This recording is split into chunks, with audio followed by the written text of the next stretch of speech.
We're going to get to this. How shameful, how repulsive.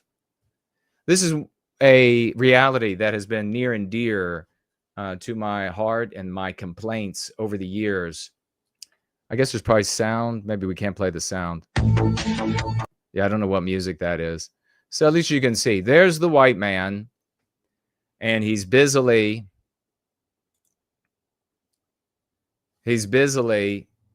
working a oil drill, I guess. Somebody else knows. This is probably a roughneck, probably somewhere out in the Gulf of America, and making sure the oil is drilled so that we can have lights. It says here makes $70 to $30 an hour, keeps your lights on. And then you have this female over here, total mid too, by the way, makes $5 million a year. And that's nowhere close to what the biggest ones make. And, we're talking about Bonnie Blue, who she shouldn't be allowed to have that name. And we're talking about Sophie Rain, who just shared that she has made $72 million.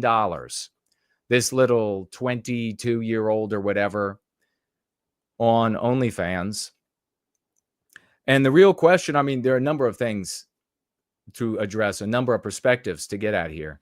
But clearly you've got a sick society to one degree or another that values those who keep society functioning so little. Now, what I'm not talking about is what value they bring to their employer. That's an economic question.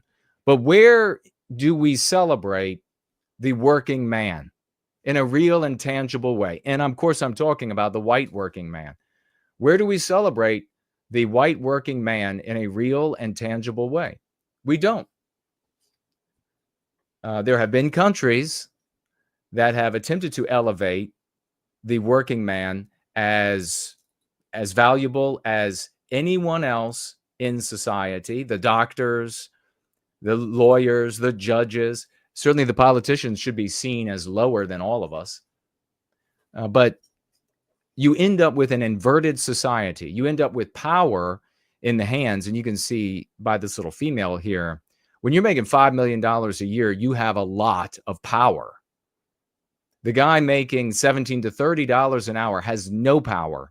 He spends, this white man, these two of them here, white guys, will work themselves to the bone, literally.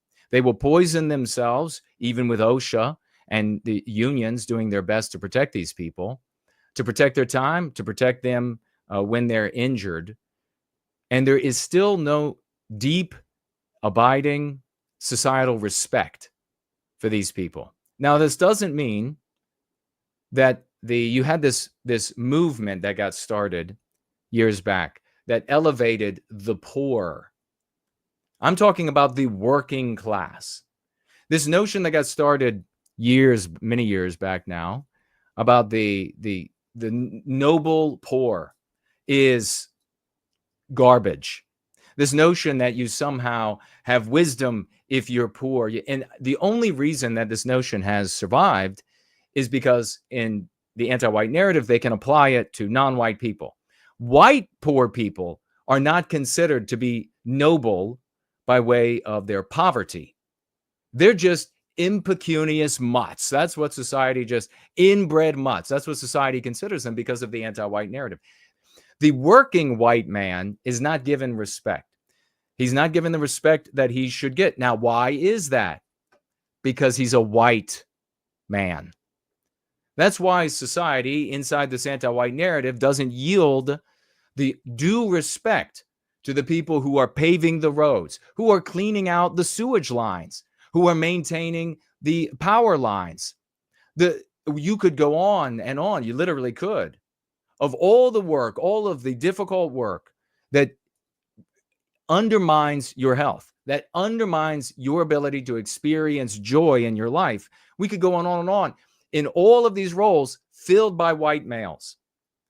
Very early in my life, when I really became aware of this disparity and how capitalism, laissez-faire capitalism, just capitalism, naked capitalism, crony capitalism, crapitalism, whatever you want to call it, enriched, in most cases, the worst members of society. And I thought there's got to be something that should and could be done to discourage, prevent, criminalize the behaviors that are enriched by way of humanity's lowest common denominator. Now, we don't know how much this female here, this total mid, for the love of God, I would not even, not only would I not pay 5 million, I wouldn't pay $1. I wouldn't, nothing. I would not even start a conversation if I was at a pool and she was at the pool. I wouldn't even start a conversation with this female. Nothing. $5 million. So make no mistake, though, if our countries, our West, were supermajority white or entirely white or what have you, you wouldn't see this kind of disparity, I don't believe. Even the lowest common denominator in the white race is going to be higher than the lowest common denominator in a multiracial society. Sophie Rain, Bonnie Blue, and this girl and others make the majority of their money from non-white fans, non-white guys. And I said this many years ago, before there was a OnlyFans, that if these like sex sites could somehow target India, could target China, could target and reach the masses in Central and South America, that their revenue would go through the stratosphere. And that's exactly what happened with OnlyFans and then the subsequent lookalikes, copycats of OnlyFans. But it's not just outside of the country, it's also inside of the country. That's why you could take a look at Sophie Rain and as a great example. And what do you see what about Nala the Ninja? Same thing. What do you see there? It's not so much the white guy's ideal for a woman. It's not so much what we would be selecting if we got to choose the prettiest girl that we're going to pay money to see or to have a conversation with. It's somewhere further down the line toward the values, the predisposition of different non-white groups of guys. And so we see then as a consequence of multiracialism, which is, and where it is today, which is a consequence of anti-whiteism, that this disparity grows, that the value of the white working man, and therefore collateral damage to non-white working guys as well. Not as bad, obviously, as it is, because it doesn't carry the odium with it that a white working class guy does. But you can see the disparity grows. What happens when you laud something in society? But what happens when you're lauding, when you're rewarding, when you are permitting? What is the duty of those who are in positions of authority relative to the rest of society? One of their primary duties is when you become wealthy and you can influence, you're a mortal god relative to the rest of humanity. What is your duty that used to be relatively commonly known in the white race and we really don't see elsewhere? Well, your duty is to the society. Your duty is to the people, and it expands with greater wealth and greater power. You don't get to just turn your back and say, oh, well, you all can just suck it. I'm wealthy now, so, oh, well. The duty of those that the white race chooses to be in charge, the white race chooses to be our leaders, is to establish a matrix that elevates our people, that elevates us all in as much as that's possible.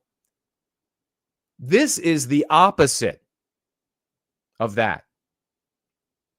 A healthy white Western society would not permit a matrix that would take some half-witted slut and turn her into a Ferrari, Lamborghini driving Sophie Rain just bought a private jet.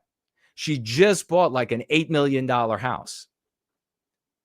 She bought, instead of leasing private jets for trips, she bought her own. They would not allow the conditions where this kind of thing would happen. And there are reams of reasons of why. Do you want civil society? Do you want society to continue? What kind of society do you want to bequeath to the youth? This is not necessarily, these questions not necessarily are for everyone to have to answer, because they just don't have the processing power to answer all of those questions. They can't put it all together. They can't see the nigh innumerable harmful consequences, noisome consequences as a result, which is one of the reasons why we here, as actual leaders of the white race, people who are actually concerned for our brothers and sisters, which is why when we see behavior demonstrated in society for everybody to look at that is reprehensible, that will cause those individuals potentially irrevocable harm, damage that could be lifelong, that if imitated by others will cause more and more to be harmed and damaged as a result. We condemn that behavior, no matter how much in the moment or for the moment it's a thing to snicker at, to be snide about. It is the responsibility of those with the ability to process all of these questions to lead everybody in the healthy direction. And it is the responsibility of everybody when there are ne'er-do-wells in our midst that attempt to pull down those who are articulating a healthy, productive, and an improving path. It's the responsibility of everyone to put those people back in their cages. All of this is a consequence of allowing laissez-faire capitalism, of celebrating whoring behavior. Now, I'm going to wrap up with this because I'm going to spend much longer on it. We got a lot to talk about. This doesn't mean that you are heading in the direction of some sort of burqas, some sort of, Islamic state, because you're not going to allow the conditions that would cause a disparity like this. It does mean that there is a happy medium for society. It does mean that you can give the youth paths in life that are going to not only benefit them personally, but benefit all of us who live in that society. Let me promise you, if you think about this on a little bit of a smaller scale, it might be a little bit easier to understand for some folks. If you live in a little town and the mayor says, we're going to put in 6 bars, 3 strip clubs, and a casino, what do you think is going to happen?